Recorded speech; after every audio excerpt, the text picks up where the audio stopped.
सुभाष चंद्र बोस भारत के सबसे प्रसिद्ध स्वतंत्रता सेनानियों में से एक थे। वह युवाओं के करिश्माई प्रभावक थे और स्वतंत्रता के संघर्ष के दौरान भारतीय राष्ट्रीय सेना INA की स्थापना और नेतृत्व करके नेताजी की उपाधि प्राप्त की। हालांकि शुरुआत में भारतीय राष्ट्रीय कांग्रेस के साथ गठबंधन किया गया था, लेकिन विचारधारा में अंतर के कारण उन्हें पार्टी से बाहर कर दिया गया था। उन्होंने द्वितीय विश्व युद्ध के दौरान जर्मनी में नाजी नेतृत्व और जापान में शाही सेना से सहायता मांगी ताकि भारत से अंग्रेजों को उखाड़ फेंका जा सके। सन 1945 में उनके अचानक लापता होने के बाद उनके अस्तित्व की संभावनाओं के विषय में विभिन्न सिद्धांत के अलग अलग मत प्रचलित हुए। नेताजी का जन्म 23 जनवरी 1897 को कटक उड़ीसा में जानकीनाथ बोस और प्रभाती देवी के यहाँ हुआ था। सुभाष 8 भाइयों और 6 बहनों के बीच 9वीं संतान थे। उनके पिता जानकीनाथ बोस कटक में एक संपन्न और एक सफल वकील थे। उन्हें राय बहादुर की उपाधि मिली। बाद में वह बंगाल विधान परिषद के सदस्य बने। सुभाष चंद्र बोस एक प्रतिभाशाली छात्र थे। उन्होंने BA कलकत्ता में प्रेसिडेंसी कॉलेज से दर्शन शास्त्र में किया था। वे स्वामी विवेकानंद की शिक्षाओं से गहरे प्रभावित थे और एक छात्र के रूप में देशभक्ति के लिए जाने जाते थे। उनके पिता चाहते थे कि नेताजी एक सिविल सेवक बने और इसलिए उन्हें भारतीय सिविल सेवा परीक्षा में बैठने के लिए इंग्लैंड भेजा।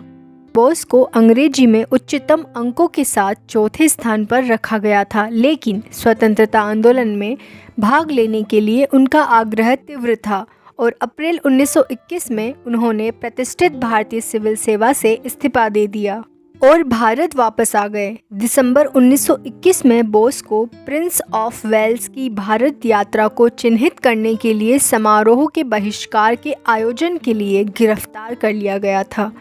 बर्लिन प्रवास के दौरान उनकी मुलाकात एमिली से हुई और वह एमिली सेंकल से प्यार कर बैठे, जो ऑस्ट्रियाई मूल की थी।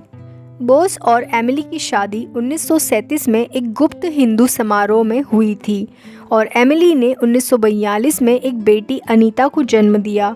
अपनी बेटी के जन्म के कुछ समय बाद बोस 1943 में जर्मनी से वापस भारत आ गए। आज़ाद हिंद फौज INA का गठन। बोस ने दूसरे विश्व युद्ध के दौरान अंग्रेजों के समर्थन के कांग्रेस के फैसले का विरोध किया। एक जन आंदोलन शुरू करने के उद्देश्य से नेताजी ने भारतीयों को अपनी संपूर्ण भागीदारी के लिए बुलाया। उनकी पुकार "मुझे खून दो और मैं तुम्हें आज़ादी दूंगा" पर जबरदस्त प्रतिक्रिया हुई और अंग्रेजों ने तुरंत उन्हें कैद कर लिया। जेल में उन्होंने भूख आत्मसमर्पण की घोषणा की। जब उनकी तबीयत खराब हुई तो अधिकारियों ने हिंसक प्रतिक्रियाओं के डर से उन्हें रिहा कर दिया, लेकिन उन्हें नज़रबंद कर दिया।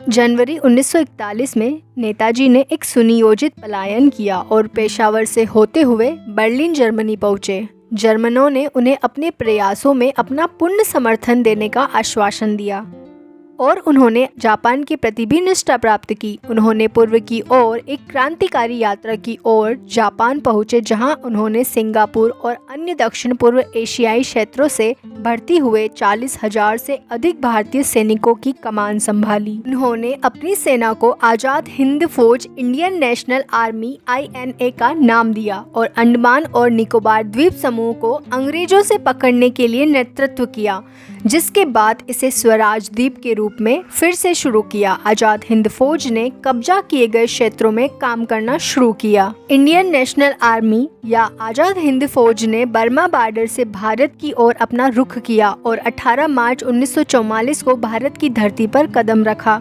दुर्भाग्य से विश्व युद्ध का ज्वार चला गया और जापानी और जर्मन सेना ने आत्मसमर्पण कर दिया। आज़ाद हिंद फौज को पीछे हटना पड़ा। पीछे हटने के तुरंत बाद नेताजी रहस्यमय तरीके से गायब हो गए। ऐसा कहा जाता है कि वह वापस सिंगापुर गए और दक्षिण पूर्व एशिया में सभी सैन्य अभियानों के प्रमुख फील्ड मार्शल हिसैची तरुची से मिले, जिन्होंने उनके लिए टोक्यो जाने की व्यवस्था की। वह 17 अगस्त 1945 को साइगोन हवाई अड्डे से एक मित्सुबिशी की 21 भारी बम वर्षक विमान से सवार हुए। अगले दिन ताइवान में एक रात रुकने के कुछ ही समय बाद बम वर्षक दुर्घटनाग्रस्त हो गया। गवाहों के अनुसार 18 अगस्त 1945 को उनकी मृत्यु हुई। 20 अगस्त को ताई होकू शमशान में उनका अंतिम संस्कार किया गया और उनकी राख को टोक्यो के निरिकेन बौद्ध धर्म के रेनक जी मंदिर में विश्राम के लिए रख दिया गया। नेताजी के साथी जो साइगन में फंसे थे और उनका इंतजार कर रहे थे, उन्होंने उनके पार्थिव शरीर को कभी नहीं देखा। उन्होंने यह मानने से भी इनकार कर दिया कि उनका नायक मर गया है। उन्हें उम्मीद थी कि वह ब्रिटिश अमेरिकी ताकतों द्वारा पता लगाए जाने के खतरे के कारण गुप्तवास में चले गए होंगे। वे पूरे दिल से मानते थे कि नेताजी अपनी सेना को इकट्ठा करेंगे और दिल्ली की ओर मार्च करेंगे। जल्द ही गांधी ने बोस की मृत्यु के बारे में संदेह व्यक्त किया।